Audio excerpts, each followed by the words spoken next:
Not all Hulk battles are equal. While some are thrilling, some do a disservice to the strongest Avenger, but almost all give us plenty of smashing. From one-on-one gladiator matches to the big guy facing a whole horde of baddies, here's our picks for all the Hulk's MCU fights from worst to best. If you've never heard of the Wharf effect, it's simple. You take the biggest, toughest good guy, and you have the bad guy beat the tar out of him right out of the gate. That way your audience knows the villain means business. This is exactly what happens in the opening minutes of 2018's Avengers Infinity War. The Hulk attacks Thanos, only to get easily beaten unconscious by the Mad Titan. Even if you forget the fact that this makes no sense when we consider how well less powerful heroes like Captain America fare against Thanos, the Hulk-Thanos bout works hard to earn its lousy spot on our list because the green guy never gets his shot at a rematch. Worse still, we hardly see him at all in the final battle of 2019's Avengers Endgame. Treating the Hulk to a taste of the Wharf effect is bad. Making it his last major action scene in the MCU's decade-long Infinity Saga, that's pretty unforgivable. Avengers Age of Ultron opens with the team reunited and raiding a Hydra base in Eastern Europe. We don't see a lot of the Hulk during the fight compared to some of the other heroes, but what we do see is definitely impressive. Among other things, we get to see the Hulk plow into the Hydra bunker threatening Hawkeye and Black Widow and walk through it like it isn't even there. We also get some great shots of the Hulk, including during our introduction to Black Widow's technique of affecting the Hulk's transformation back to Bruce Banner. In 2017's Thor Ragnarok, Thor has Loki unleash the fire giant Surtur, who fulfills his destiny by destroying Asgard and the villain Hela in the process. You can't defeat me. No, I know.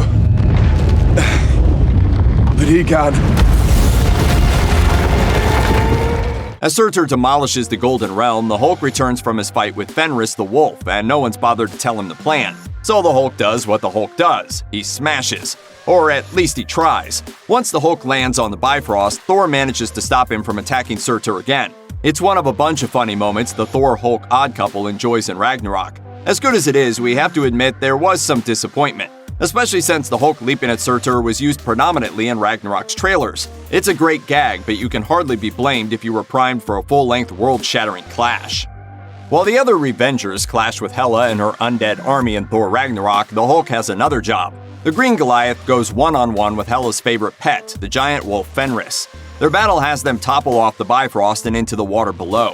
Fenris gives the Hulk a good fight, biting deep into his emerald hide at one point and thrashing him around underwater. But the Hulk gives his canine foe one last massive punch that sends the beast falling into the void.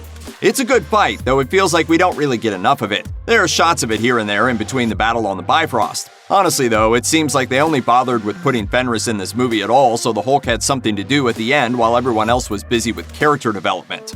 The battle between the poor S.H.I.E.L.D. pilot who opened fires on the Hulk during the Man-Monster's helicarrier rampage in the first Avengers film isn't much of a battle, but it's scary, funny, and it tells us a lot about the Hulk early on.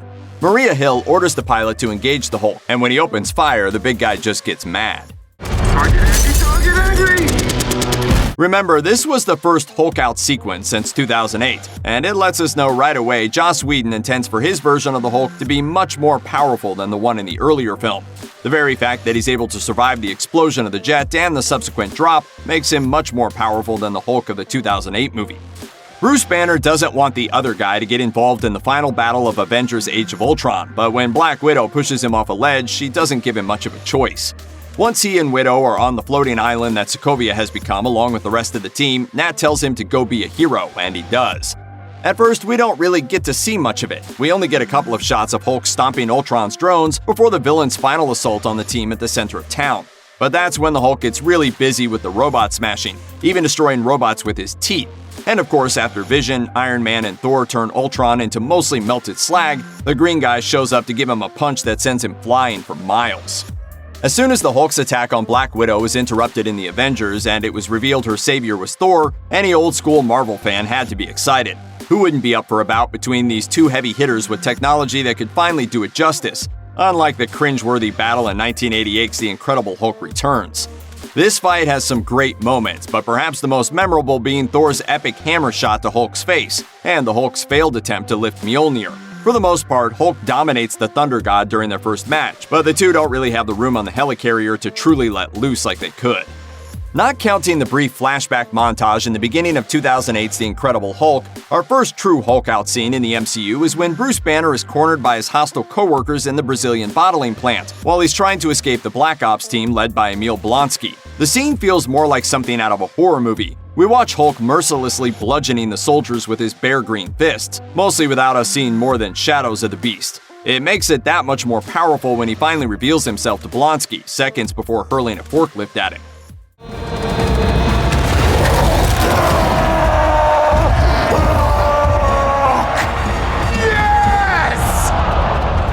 The gladiator battle between Hulk and Thor Ragnarok is classic.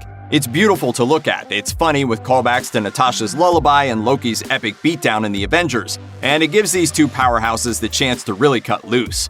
It would get a higher spot on our list, except that it really doesn't make any sense. Plot-wise, the battle serves mainly to introduce us to Thor's new Raiden-esque lightning abilities, and in order to get there, the scene breaks from everything we've seen in the MCU up until now. The Hulk utterly dominates Thor in their battle on the helicarrier in the Avengers, and the only time Thor manages to get the edge is when he summons Mjolnir, which is shattered on a cliff in Norway at the time of his S.H.I.E.L.D. battle with Hulk. From what we've seen of the combatants' respective strength and stamina in past battles, Thor shouldn't even last to the point where he gets his vision of power from Odin. It's a fun battle, but it would have been more fun if it made sense. Yes, it's a bit of a stretch to call Hulk's sucker punch of Thor in the Avengers a fight, but come on, it's hilarious. It's also a perfect character moment. The Hulk doesn't play well with others. Thor may be on his side at the time being, but to Hulk, that doesn't make them friends. It makes Thor someone he's not currently smashing. Much. He's had plenty of fights with others, but so far the MCU has given us exactly one big knockdown clash between the Hulk and one of his most dangerous villains, the Abomination, who throws down with the Green Goliath at the end of 2008's Incredible Hulk. If you forgive that movie for its failings, you can see that final brawl is one of the all-time great superhero clashes.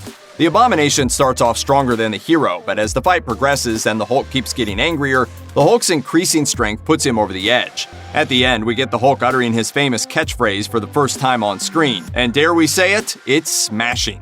In the comics, the Hulk's most persistent foe isn't a supervillain, it's the United States military, led by General Thaddeus Thunderbolt Ross.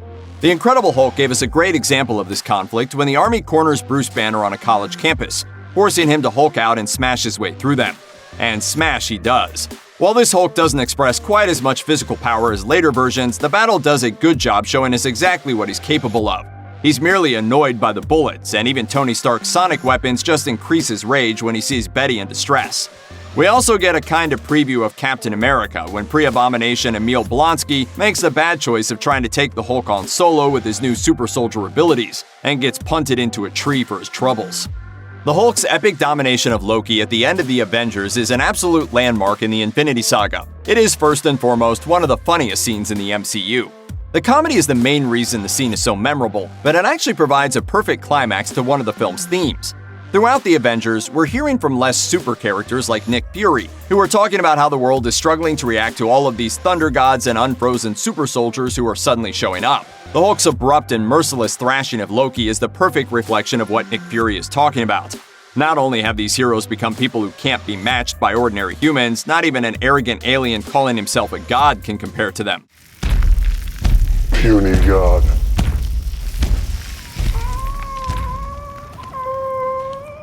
A lot of people had a lot of problems with 2015's Avengers Age of Ultron, but the Hulk's battle with Tony Stark's Hulkbuster armor, aka Veronica, is a stunning, epic battle, and one of the high action marks of the Marvel Cinematic Universe.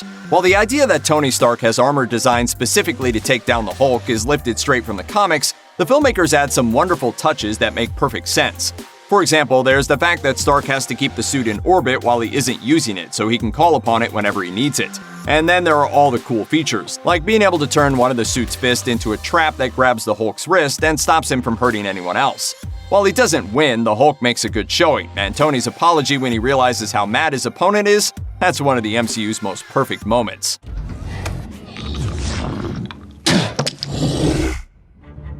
I'm sorry. While 2012's The Avengers brought together heroes from all over the Marvel Cinematic Universe, the Hulk stole the show in the final battle against Loki's Chitauri army in New York City. He tears through the Chitauri foot soldiers easily, and he's the character at the heart of one of the MCU's most classic, memorable, and satisfying scenes. That's my secret, Cat. I'm always angry.